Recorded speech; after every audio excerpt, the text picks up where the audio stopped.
అయితే ప్రతి సంవత్సరం నేను శివరాత్రి సందర్భంగా ఒక ప్రత్యేకమైన విగ్రహాన్ని తయారు చేస్తాను. పోయిన సంవత్సరం గుండు పిన్నుపై శివ విగ్రహం, అలాగే నందీశ్వరుడు వెనుక ఉన్నట్టు తయారు చేశాను.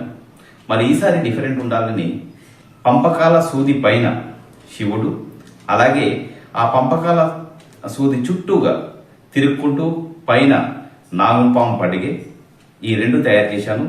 మరి దీని తయారీకి నేను నైలాన్ అండ్ పెన్సిల్ కలర్స్ వాడాను. మరి దాదాపు 10 గంటల సమయం పట్టింది. అయితే ఇందులోపల ప్రత్యేకత ఏంటంటే, ఇదివరకు ఇలాంటి విగ్రహం ఎవరు తయారు చేయలే.